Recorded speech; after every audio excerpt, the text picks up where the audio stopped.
What is up, everybody? Today we're going to be taking a look at what happened in the month of August for Hamilton, Ontario, and what direction prices are going. Today we also got some news regarding our inflation rate hitting 4%. Looks like housing prices are still going to continue to tumble, as the Bank of Canada may have no choice but to increase rates during their next meeting for October 25th. Let's get into those numbers. 1, 2, 3, 4.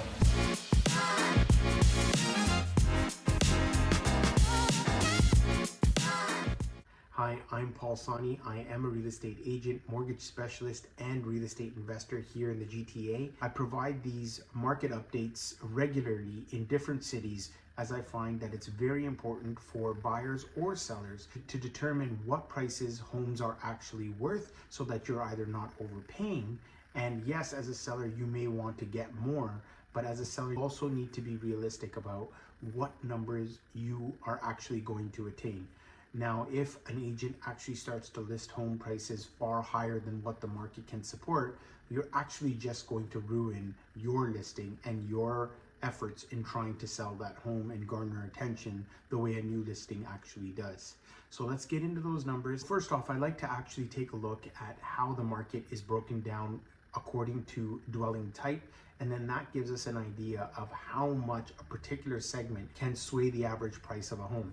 So here I have a graph that shows that detached represents 66%. You've got condo apartments in Hamilton representing 12% of the market type. So I will be focusing on pretty much those two markets, as that is the majority of the segment of dwelling types within Hamilton. The Hamilton board does a great job depicting what is happening in the market when it comes to different dwelling types and different price points.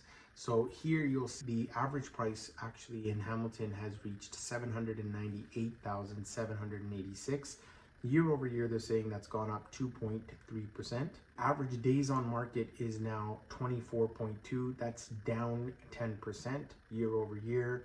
So roughly about 2.5 days have been shaved off of the number of days on market. If you take a look here at the actual activity, you can see, if you're following the benchmark here, you will see how it has done pretty well, especially for 2023, but now has given back a lot of its gains and pretty much lining up to where we were in the beginning of the year. And this could potentially become even worse, especially with the news that we received today, with inflation hitting 4%. Here you can see the different average prices throughout the different dwelling types. Here you have detached homes at $858,000, semi-detached at $764,000. Row homes are now $679,000, and apartments are $490,000. So apartments actually are down 10%, but everything else seems to be up slightly. Now, the majority of the activity is pretty much taking place from the 600,000 mark all the way to about 1 million, not really 1 million, but almost 1 million. This is where the majority of the activity is, because that's pretty much the segment of where houses lie within Hamilton, whether you're Hamilton Center or on top of the mountain.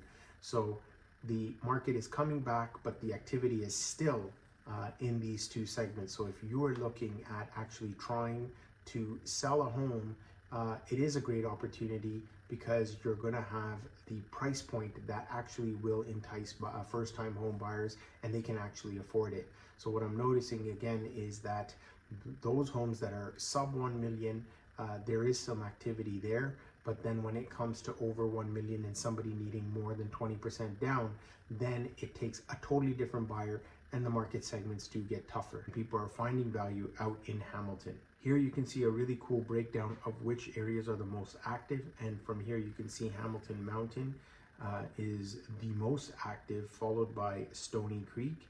And then you've got Hamilton Center, and then the rest follows. So if you're trying to determine what makes sense and where the prices are going, this is actually going to be one of those points where on October the 25th, the Bank of Canada is going to be announcing what direction they're going to be going in when it comes to raising interest rates or holding them, as they did hold for it on their last announcement. However, the news that we received today is probably going to result in house prices tumbling further. So there are other markets that I have been really scrutinizing when it comes to Kleinburg and Brampton and Mississauga, and you can actually see the home prices have been overpriced And so what's happening is the agents are probably realizing they're not getting the attention they need, forcing themselves to reduce their price. They've let the home sit on the market for almost 30 days or 45 days and then say, okay, let's readjust.